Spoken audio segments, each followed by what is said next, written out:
about to listen to the Dr. Daliah Show. Sassy, stimulating medical talk radio. Any medical advice Dr. Daliah Wax gives on her show should not be substituted for an actual visit to your medical provider. And now, here's Dr. Daliah.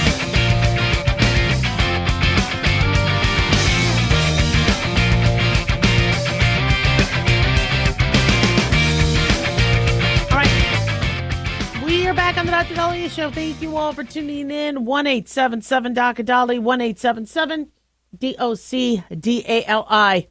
So, trying to address some of my listeners' questions. One of my listeners thinks his daughter is a quote-unquote slut. And he and his mom are at wit's ends because they don't know how to get her to quit sleeping around. They work odd hours in the day, not always around to watch her. She's got multiple boyfriends, shall we say, and they're freaked out about it, and understandably so. So how do you get your teenage daughter to quit sleeping around? Well, one is, we got to kind of address what actually could be going on. We want to make sure she's not a victim of abuse. We want to make sure she's not a victim of assault. We want to know how this could have also all started. And so obviously there has to be a little bit more investigative work as to what is going on.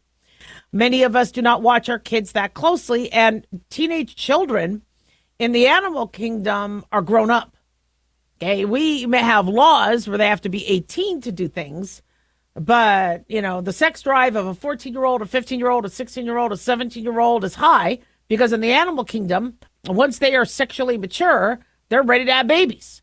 So they're, you're fighting an instinct and nature and a very, very powerful human element that society can't necessarily bridle.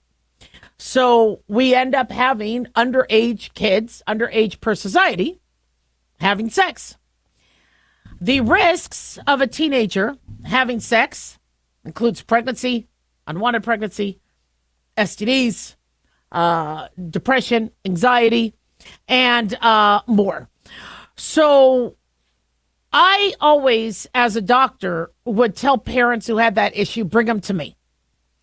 Okay, they might not listen to you. If you've tried everything, or you had aunt, or a family member they like, kind of talk to them about, some of their choices and some of the consequences of that, and they won't have it. Bring them to the doctor. Now, it was easier years ago because if a child was sexually active, we would be screening them for STDs. They would be getting pap smears. Now, with the recommendations being put off till they're 21 or a pap smear every 5 years, if their HPV test is negative, these kids aren't going to the doctor. Plus, they could get birth control now online or over the counter, the progesterone only.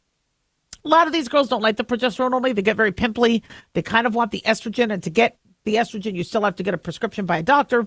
But if they wanted access to birth control, they're able to get it, without seeing a medical provider. So what I would do when I had teenagers who were having sex is, I would talk to them about, the scenario around it. Are these consensual interactions? Are these relationships you're in? Why are you doing it? And if they did feel comfortable talking to me, the gamut of reasons would be, well, that's kind of why I'm popular. All my friends do it. I have to do it. Or he won't go out with me if I don't. I have to. So, and I'm like, are you enjoying it? Yeah. I go, no, but I mean, are you really enjoying it? And you come to find out that 90% of these young girls aren't necessarily enjoying it. The guy is done, leaves, and, she's left to fend for herself. And so, so it doesn't take one visit, but sometimes it just kind of takes some time to empower them going, if this isn't something that you're enjoying, then you don't have to do it. Saying no is very powerful. And even for some, it's enticing. And so, feeling that you're going to lose the guy, sometimes the fastest way to lose the guy is to sleep with them. And then, mission accomplished, mission conquered, and they might move on. Not to put down teenage boys, but the average teenage boy is not looking for the lifelong, person to spend the rest of their life with. You also want to identify what is it that you're looking for. Are you looking for a husband? Or is it that you just have a very active sex drive? If a child does have a very active sex drive, you also want to check on their hormones and other reasons. Sometimes some of these kids might be suffering from bipolar disorder or manic depression or mania, and where they just have bits of hypersexuality, and that could put them into other, medical issues if they and other issues if they end up having these manic episodes where they have periods of hypersexuality or compulsive shopping or gambling or drug use. So you want to talk about that. And then as a doctor, I then bring out the STD textbooks. And I brought those out early on with my boys. And I didn't want to scare him per se, but I'm like, look, you need to tell mom. Or if you don't want to tell mom, you tell dad. If you don't want to tell dad, tell an uncle. Or if you don't want to tell an uncle or grandpa, then you tell the doctor. But if you see this coming out of your, wee-wee, or you see these spots, or you see these are concerned, these could be dangerous. This could be dangerous. You need to get seen. And, after showing them, STD pictures, boy, did they think twice, right? For girls, same thing. You don't have to look judgy. See, as a doctor, you don't want to look like you're, ganging up on them. So you're like, well, look, you're my patient now. Okay, mom's out of the room, dad's out of the room. This is you and me talking. Now that you are doing adult things, I have to have now the adult conversations. I'm not your pediatrician anymore. I'm your family doctor and your gynecologist. So these are the things I need to now prepare you like I prepare all my other women, grown women. All right. Have you seen this? When you have sex, does he have this or does she have this on her? Have you had this discharge? Have you had these spots? If you do, this is what this could mean. Are you using protection? Is the protection enough? Condoms are hugely important, but they don't protect against everything. And so, the conversations can then start to expand, and hopefully they are at a maturity level to allow that education and just, baby steps. And when that doesn't work, sometimes clergy helps as well. Work for me. 1-877-Doc-Daliah. Don't go away.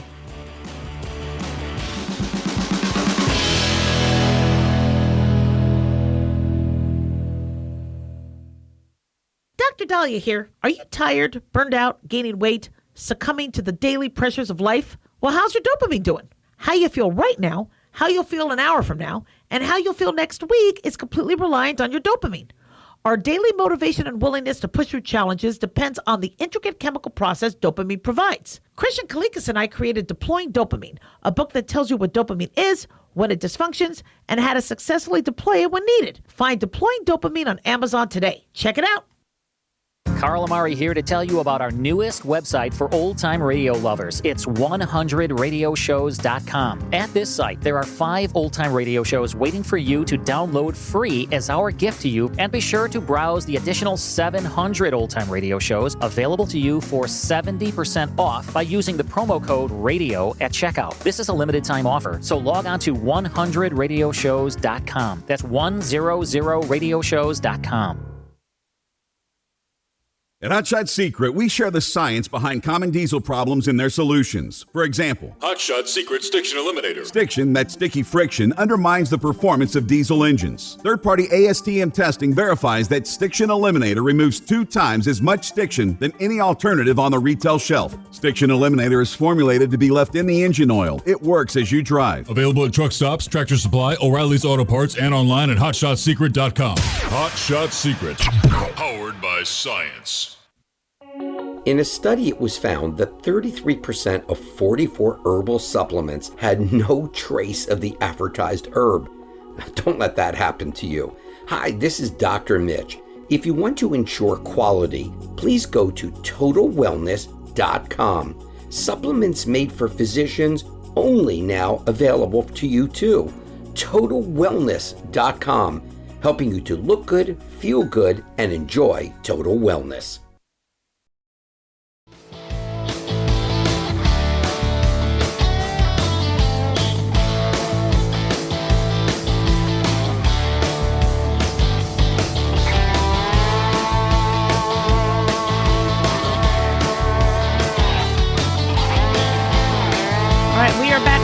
Daliah Show. Thank you all for tuning in. 1-877-Dr. 1-877-DOCDALI. Big thanks to Talk Media Network for making the show happen. Big thanks to Daniel, our producer, and big thanks to you all for tuning in. We really do appreciate it. Don't forget to follow us on Twitter or X at Dr. Daliah, Facebook, The Dr. Daliah Show, and on YouTube. Click like and subscribe.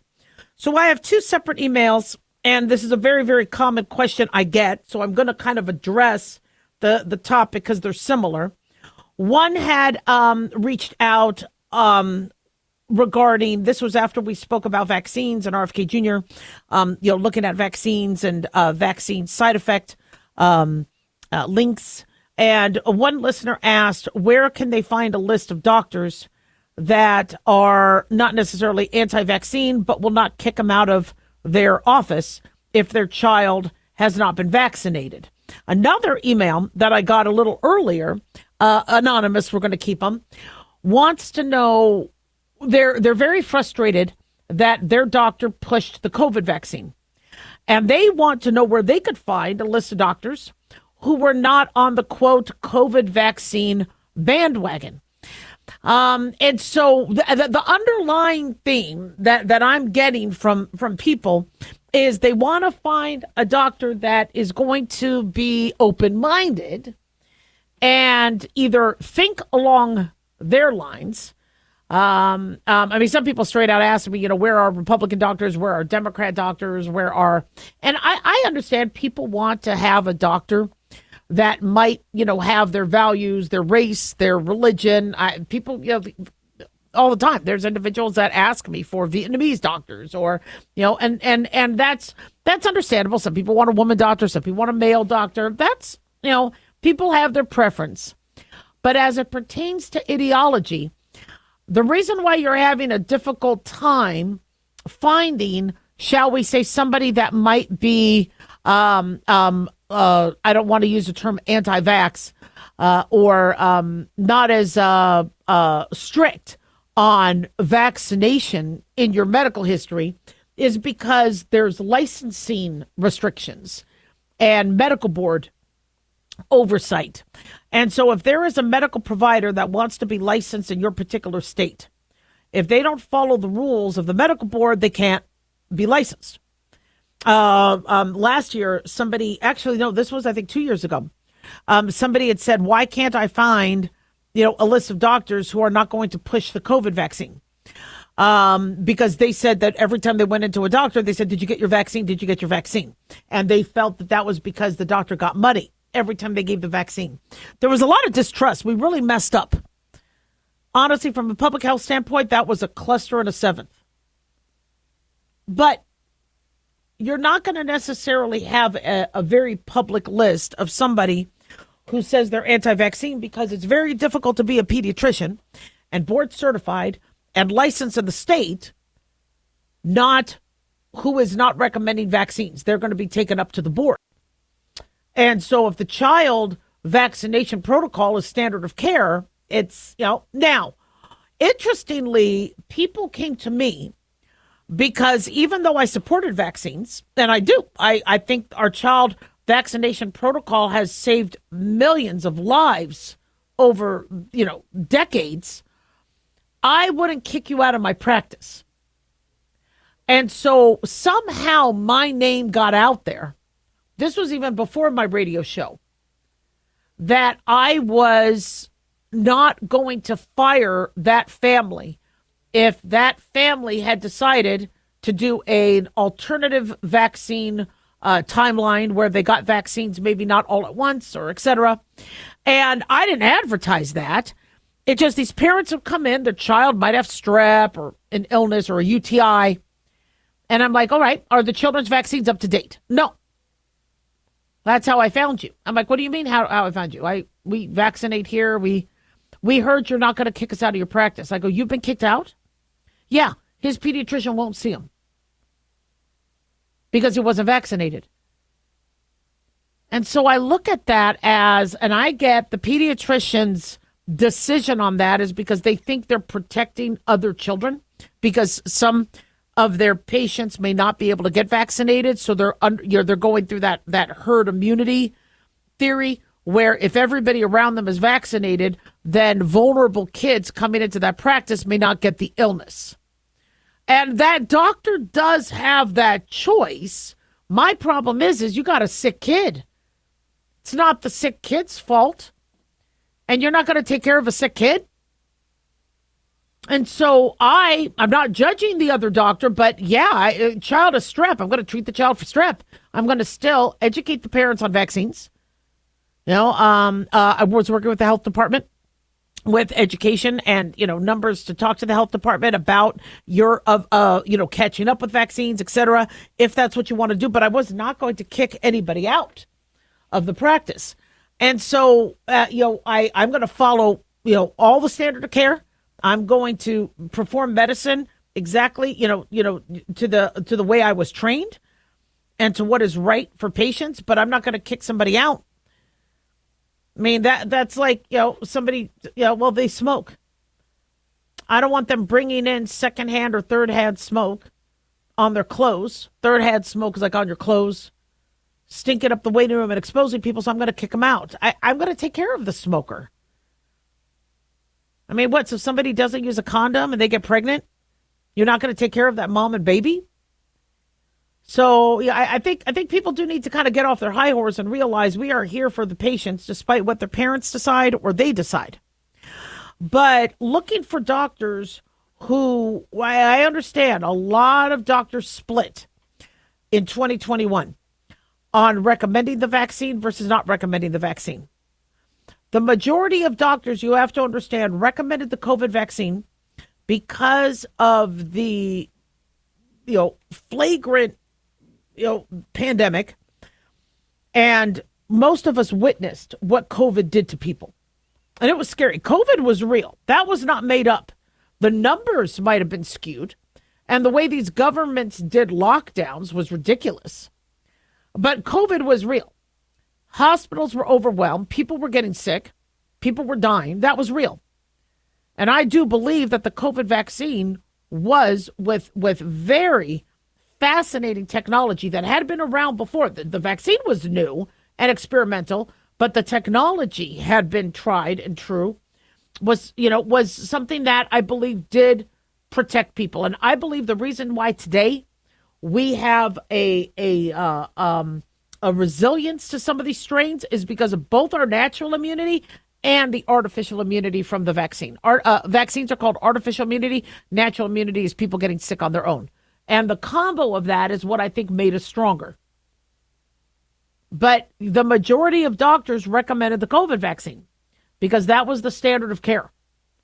If they didn't, if they told a patient, don't get the vaccine, and that patient got COVID and died, they would lose their license, not to mention get sued, and somebody could even make a case for criminal charges. So if you're looking for a doctor who wasn't, recommending and embracing that we had a vaccine, they're going to be harder to find because there was a lot of liability if you didn't. Now, I know some people are like, well, which doctors offered ivermectin? I want to find those doctors. Well, again, those doctors, many of them got attacked by their medical boards, and the studies were fascinating as it pertained to those drugs. The problem is every time I say those drugs, YouTube blocks the content, and I get a warning. So they rhyme with pectin, okay? And I want to find another one for the hydroxy, but I got to be careful saying it because of the flippin' AI technology that blocks me.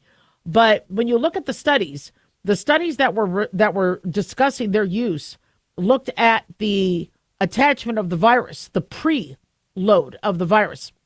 And it was fascinating studies. Once you're in cytokine storm, nothing works. But in terms of the attachment of the virus and it was the phagocytosis of the endosome and the acidification of the surroundings of it prevented the virus from coming in. These were fascinating studies, and that's why a lot of countries and a lot of physicians in other countries were recommending those drugs. In America, it was tricky because if the medical board sanctioned you or suspended you, you couldn't practice. And doctors had to make a decision. because not only did we have patients with COVID, but we also had patients with diabetes. We also had patients who were pregnant. We also had kids to take care of. So if we wanted to be there for a whole practice, you had to keep your license. But to try to find a list of doctors that said, that's going to be hard to find. But thank God, many of us have that resilience now, to COVID. Hopefully a deadlier strain doesn't come back. 1-877 Dr. Daliah.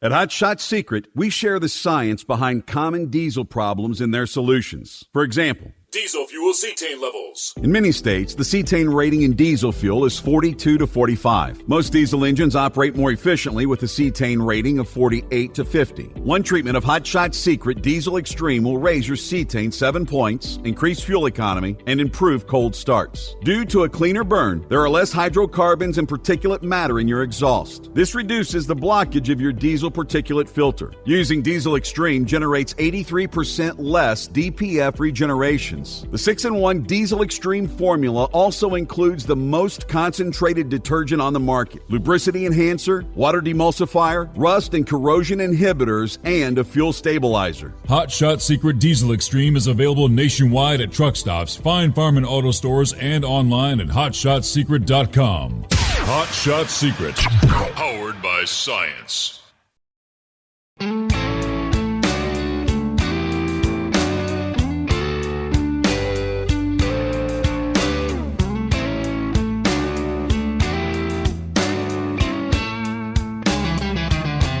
All right. We are back on the Dr. Daliah Show. Thank you all for tuning in. 1-877 Dr. Dali, 1-877 DOCDALI. Big thanks to Talk Media Network for making the show happen. Big thanks to Daniel, our producer, and big thanks to you all for tuning in. We really do appreciate it. Don't forget to follow us on Twitter at Dr. Daliah, Facebook, The Dr. Daliah Show, and on YouTube, click like and subscribe. So Trump has signed an executive order as it pertains to schools and how to integrate teaching AI into schools. Now, according to whitehouse.gov, by authority vested in me, all right, he is now ordering that artificial intelligence be that a framework within our schools integrates early student exposure with comprehensive teacher training and other resources for workforce development. We can ensure that every American has the opportunity to learn about AI from the earliest stages of their educational journey through post-secondary education, fostering a culture of innovation and critical thinking that will solidify our nation's leadership in the AI-driven future. So artificial intelligence, as we know, is just taking over and taking over fast. It is allowing companies to save money. It's allowing companies to enhance productivity. And it is eliminating jobs left and right. And this AI technology is a truly intelligence. Are computers getting smart? Well, what they're being computers, where they're taking the information, they're processing it, and they're offering solutions. It's not that they're necessarily thinking and using instinct. It all depends on what your definition of intelligence is, but we are training students right now for jobs that aren't going to exist in the next few years. And that's frightening. And these kids are not going to be trained. Trump says we must also invest in our educators and equip them with the tools and knowledge to not only train students about AI, but also to utilize AI in their classrooms to improve educational outcomes. They say professional development programs focused on AI will empower educators to confidently guide students through this complex and evolving field. Now, I know some people are thinking, well, is this the way is AI going to replace teachers? Teachers are going to be replaced definitely in the future, whether we want it or not. You know, the idea of, well, people need a teacher because they can hug them and hold them and be there for support, you know, just like they could see a doctor and a doctor could examine them. And people don't want to see a doctor. They want to go online and talk to the doctor. Students don't want to see the teacher. They want to go online. Teachers are going to be gone. They'll exist in different forms. But, I keep bringing up that book, Ready Player One, where in the future it describes, in the story, how kids have to wake up. They have to log in. If they don't log in, they get in trouble.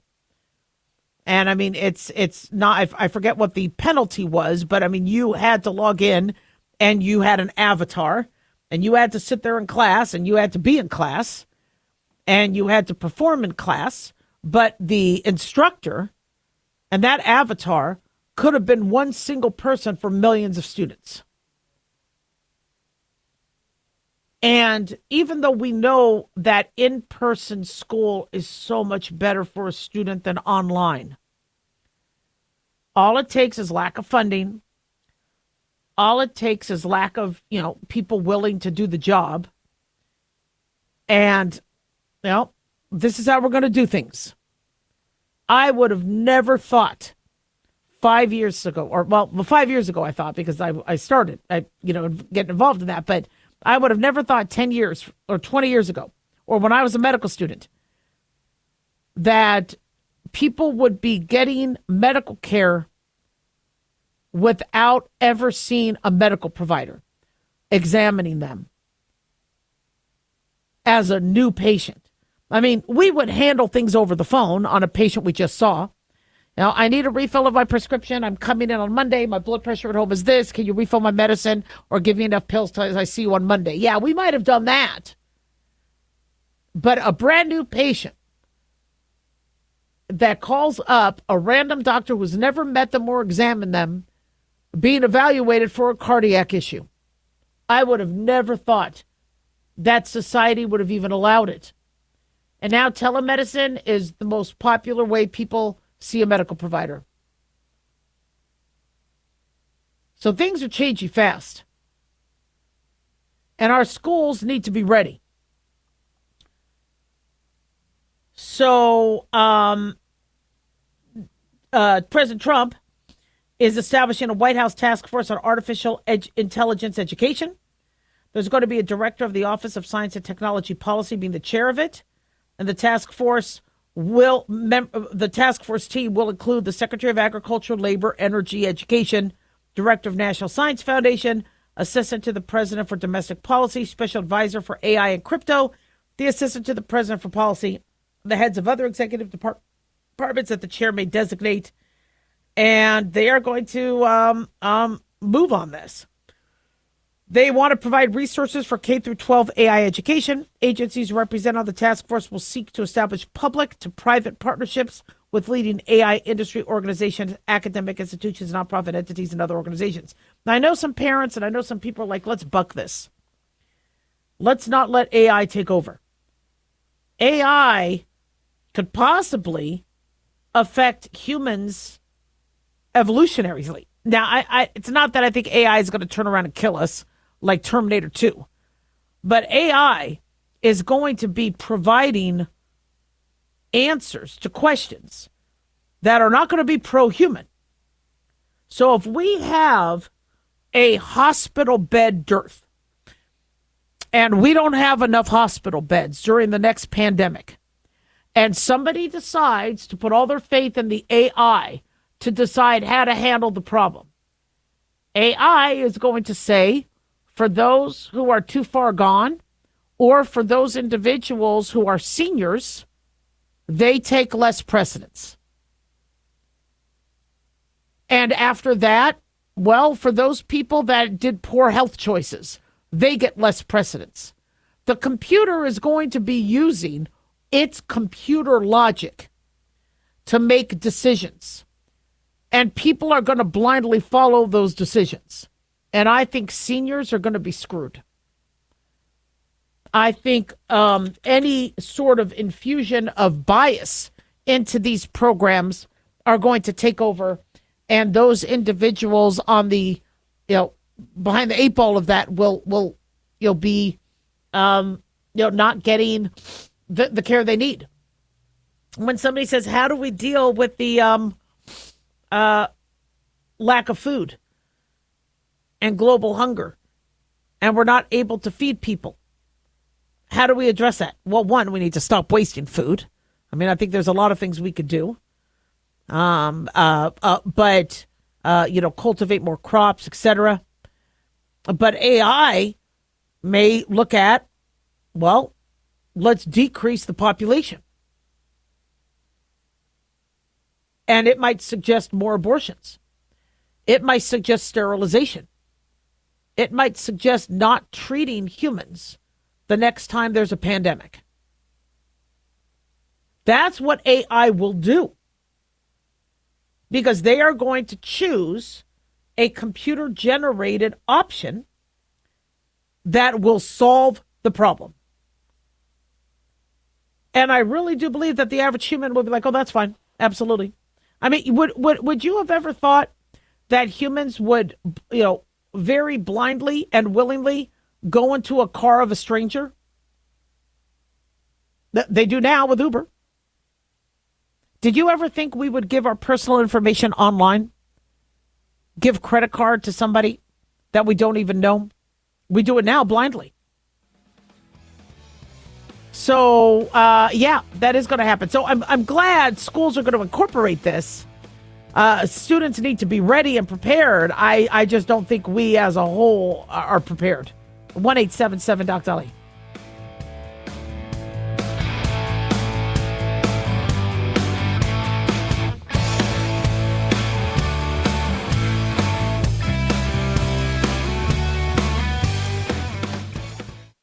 Hi guys, Dr. Daliah here. Addictions can sneak up on us and come in many forms, whether it's drugs, alcohol, sex, video games, porn, or something less obvious such as food, internet, or shopping. Addiction can seem innocent at first and then evolve into an insurmountable evil. In our book, Addiction Basics, Caitlin Kalikas and I dive into the common addictions and provide tips for identifying and preventing these before they sneak in and take over our lives.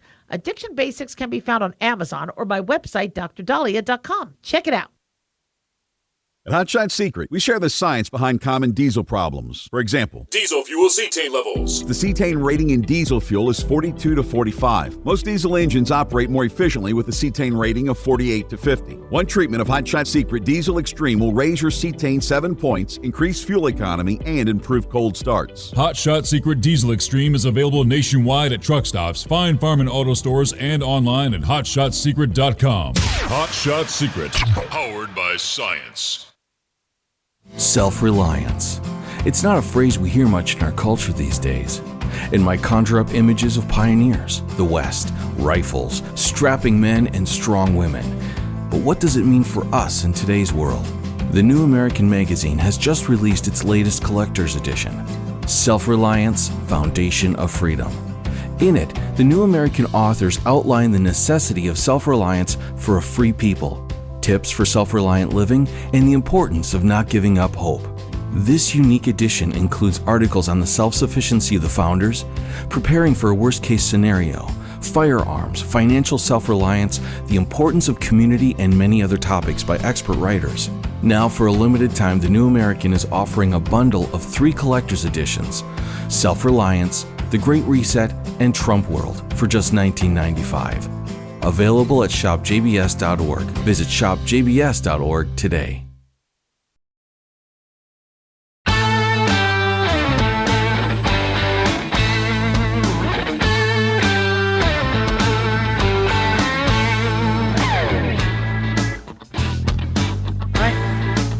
We are back on the Dr. Daliah Show. Thank you all for tuning in. 1-877-DOC-DALIAH.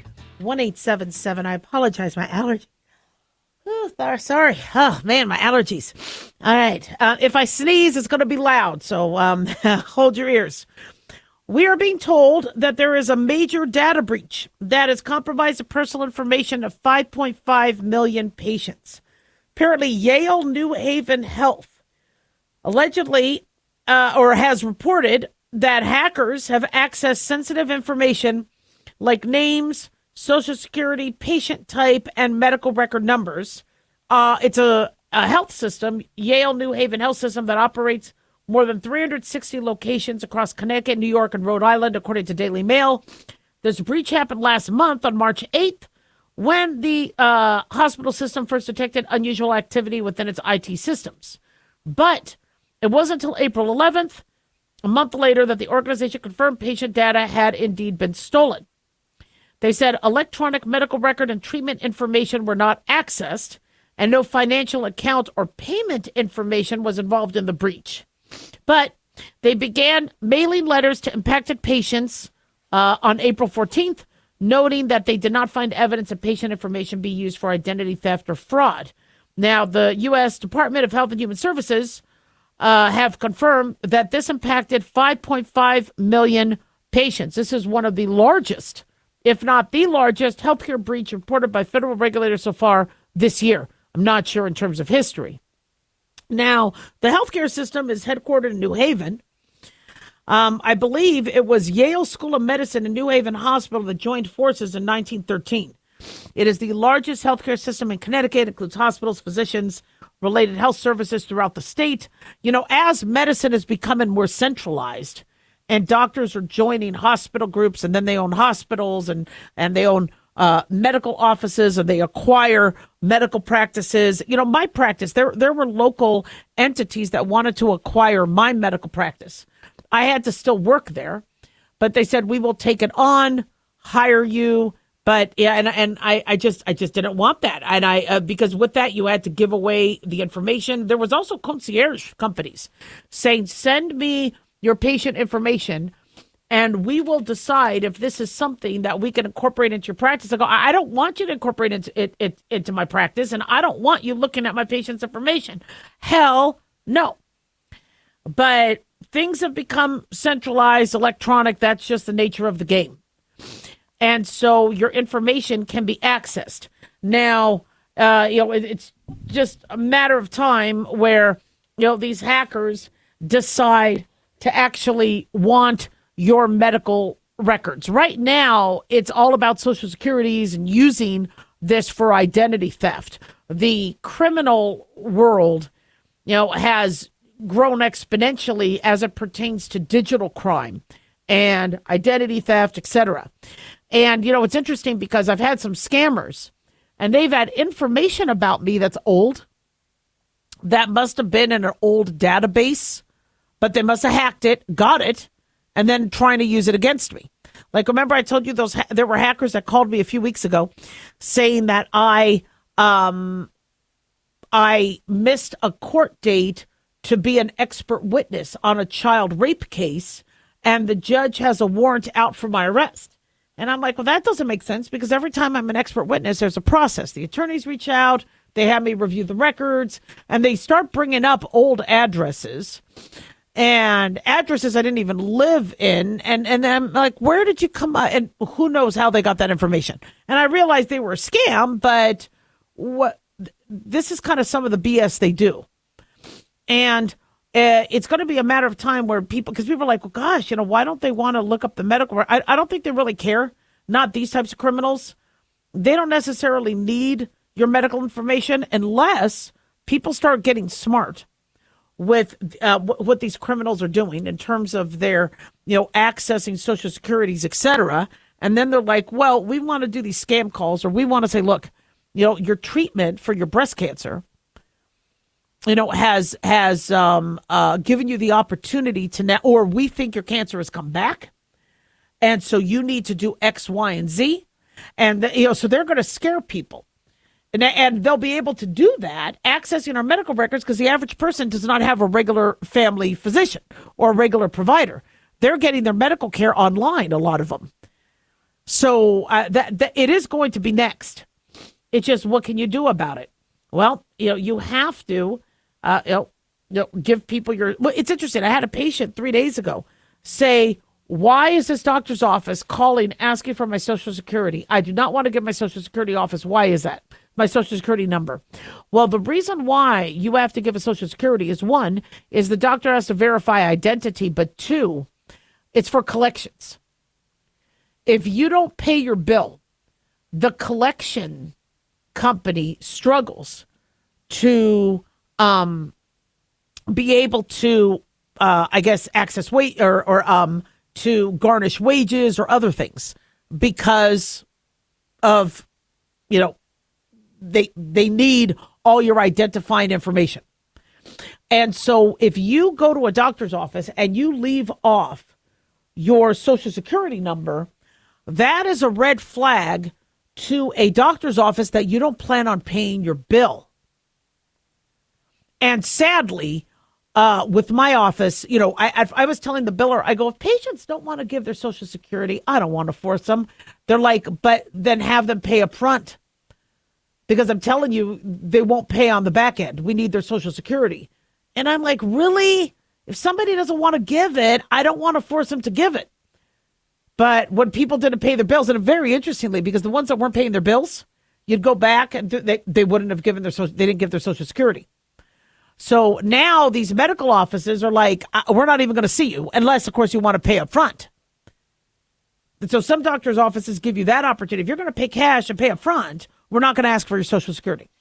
You do have to have identifying, your passport or your ID so we know it's you.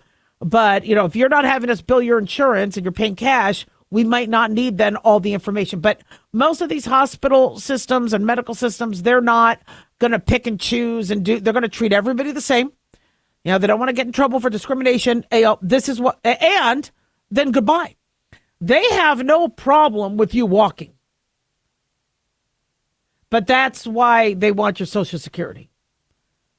I mean, if you really don't want to give your Social Security, you could tell them that, and you could offer to pay upfront cash. But there's a good chance they're not going to want you as a patient. And it's just a shame. But that's kind of where things are going now. So, these hackers are getting smarter and smarter. Change Healthcare, owned by United Health Group, remember, fell victim to a cyber attack in February. 100 million people were impacted. 100 million people. That was actually the Change Healthcare. That wasn't this February. I think that was last year. So that's a typo. A previous record holder for the worst breach in U.S. patient data was Anthem in 2015. 78.8 million individuals' information exposed. Community Health Center of Connecticut also. So this is what hackers are doing. And, I am worried about that. I think, identity, theft and identity fraud and all that. I'm just, it's people will believe things digitally. And that's scary stuff. Now, it's becoming so rampant that it might be a valid defense, but I don't know how to, does the average person know how to prove something was faked? So we're not going to change the system, sadly, because now it's all about electronic. It's all about digital. They're going to have to make stronger IT systems, but these hackers are getting smarter. And the smarter they get, the more vulnerable we get. 1-877-DOC-DALIAH. Don't go away.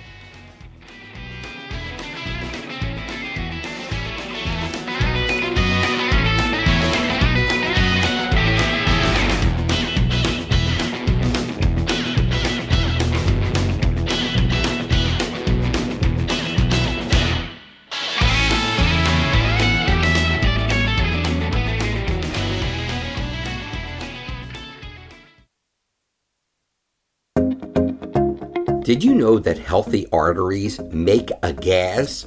Yes, actually 3 known gases. Hi, I'm Dr. Mitch, and nitric oxide is a gas that's readily made all day long to keep our arteries open by relaxing the blood vessel walls. By doing this, our circulation is increased, bringing blood, oxygen, and nutrients to every part of your body. Both age and poor diet can lead to a loss of this precious gas, and in turn, blood pressure can go up, energy can go down, and you can get tingling in your hands and feet. Well, our product, Ultimate Nitric Oxide, can easily help fix this lack of nitric oxide. Go to TotalWellness.com. That's TotalWellness.com, where we are helping you to look good, feel good, and enjoy total wellness.